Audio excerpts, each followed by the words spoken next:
know it is your boy Cam1111, the YouTube's Rookie of the Year, and I'm back with an absolute banker. How J.Coles, Kendrick DISS changed everything. Make sure you like, share, subscribe if you're new, man. World to 1,000 subs. Let's get it. Let's go. No intro needed.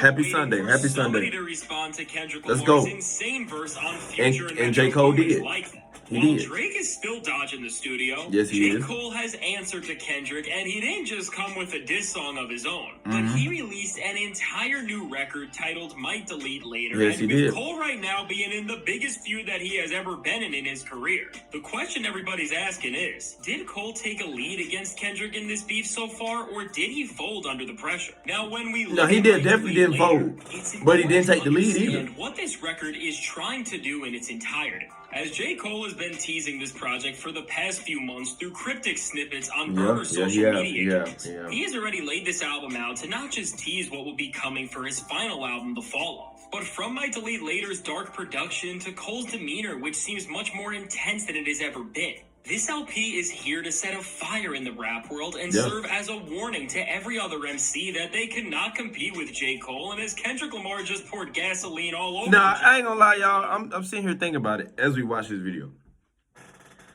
Do y'all let me know in the comments, did J. Cole take a lead in the Kendrick versus J. Cole? Me personally, I'm gonna say no, he did not. Why? Because some of the critiques that Cole put towards Kendrick, we could put towards him. Like the albums, oh, you dropped 4 albums in 12 years. Nigga, that's nothing. I could divide. J. Cole, you dropped 5 in 12. Like, you know what I'm saying? So, when you really dive into it, am I happy that Cole responded? Yes. Am I excited for this back and forth? Yes. Am I ready for Drake? Yes. Am I ready for Future to, you know what I mean? That's what everybody not. The big 4 in hip hop is literally 2 on 2. Literally.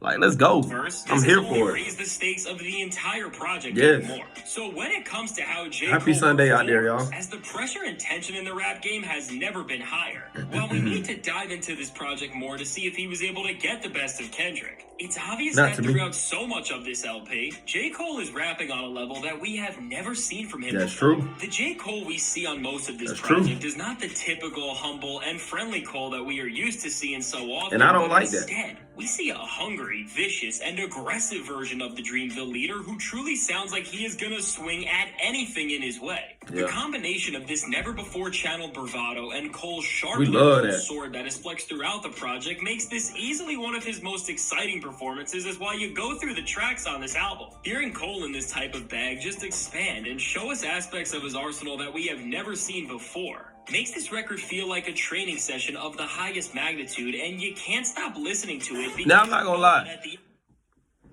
This J. Cole album is good. Like, it's really good. The entire tape, or album, I'm not sure what he's calling it, but the album is actually pretty good. It's really good music, really good quality music, quality raps. It's really dope. It's really dope.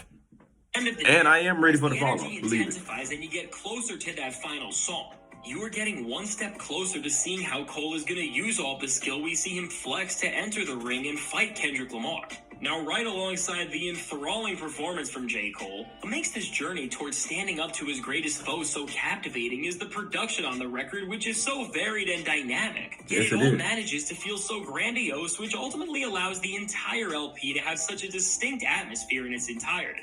Whether it's the gloomy instrumentals that are purposefully distorted and muddied up to make all of Cole's bars feel so much more raw and jagged, or even some of the more soulful instrumental loops that J. Cole has ever rapped over in his career. The soundscape on Might Delete Later works just as hard as J. Cole does for the most part in its attempt, and keyword attempt, to show us that Cole isn't just the best MC alive, but that he is the best hip-hop artist out right now, and he's got a top-class ear for beats.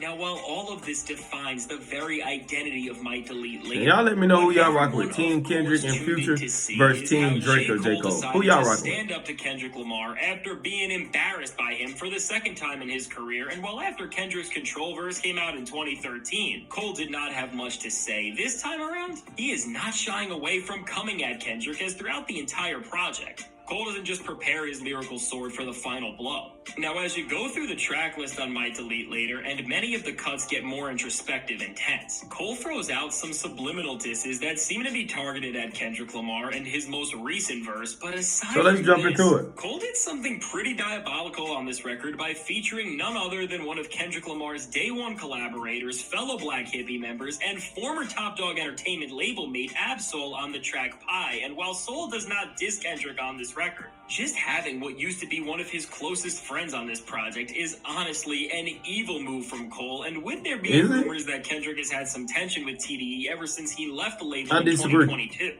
What this looks like from the outside is that now TDE, on at least some level, has taken the side of J. Cole, and this is really a massive betrayal considering the amazing output Kendrick gave to the label when he was signed to it. And speaking of Kendrick's musical output, this is one of the main points J. Cole uses to diss Lamar on the record's outro song that is targeted to him 7-minute drill, and with this 3-minute cut. While the rest of Might Delete Later leads you to think that Cole is gonna fire back to Kendrick with some all-time great material, in actuality, this diss is much more complicated than that. So let's get into it then. Is the song that the entire Might Delete Later project was designed to lead up to, as it's trying to be the moment that is going to explode the rap world as we know it and seemingly give J. Cole the edge above Kendrick in this beef. But when it comes to the execution of this song, the route Cole decided to take was interesting to say the least. Now, to start off with the positive, what J. Cole gets right about this song, the up-tempo glitched out beat from T-Minus sets the perfect tone for Cole to come at Kendrick in full force with, and beyond just this,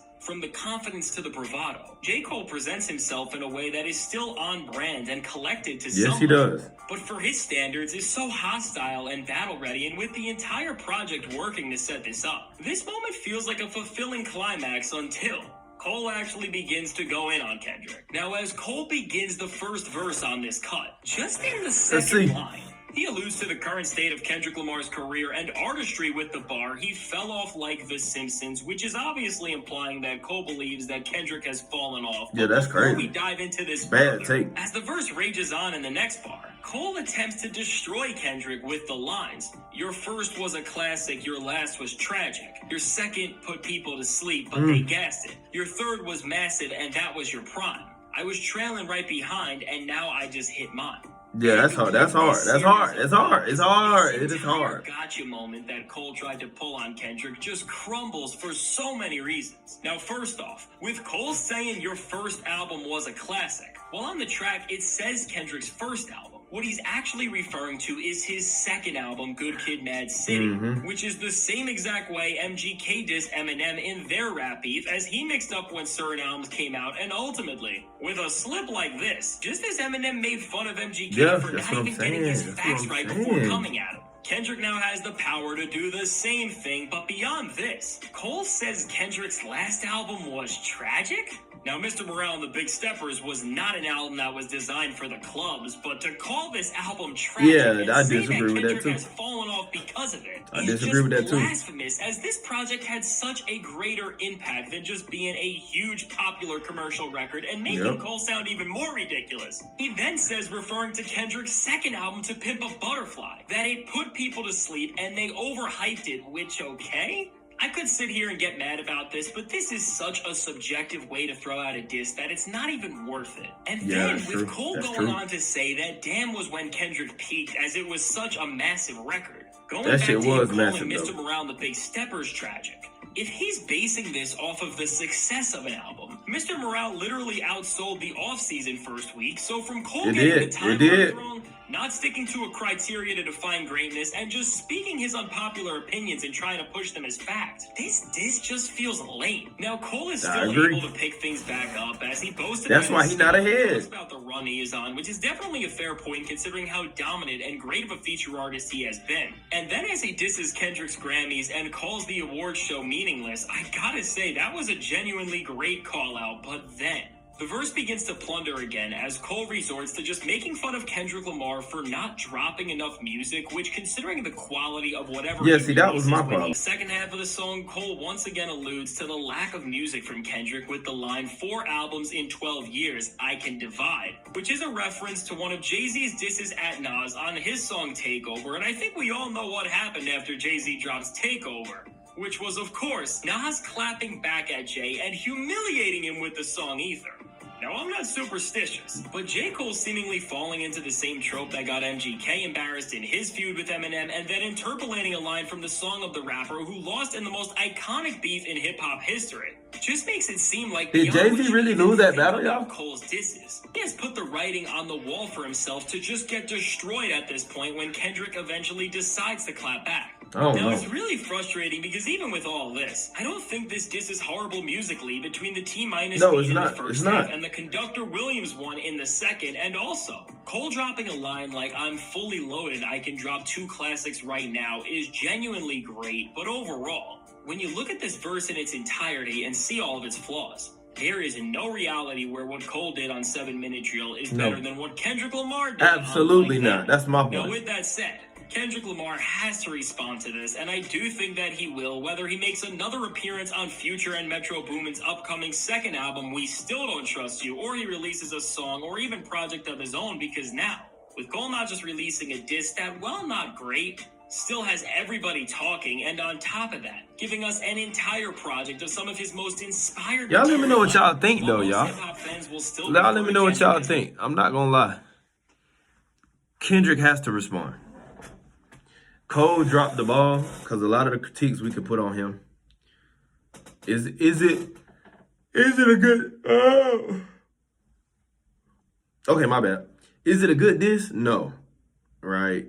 Like as far as like, is it close to anything Kendrick did on his diss? No, hell no. First of all, Like That is #1 in the world, and his verse will win him a Grammy, right? What J.Cole did is good, and we're happy that he responded. He's actually stepping up to the plate. So that's really what that's about. Like, we excited, man. We excited. But in overall, the rap game. With Kendrick all has this to new material respond. that Cole's J. given Cole, us we out of ready. nowhere, J. Cole, he we has ready, bro. definitely turned people's heads and made this feud interesting. Yep, so we all ready. in all, with J. Cole's new album Might Delete Later, while the Kendrick diss did not hit as hard as it could have, and Cole may have made some errors that may make him the laughingstock of the rap world very soon. As a whole, this is one of Cole's most entertaining projects ever, and it definitely makes a strong push in the early album of the year race for me.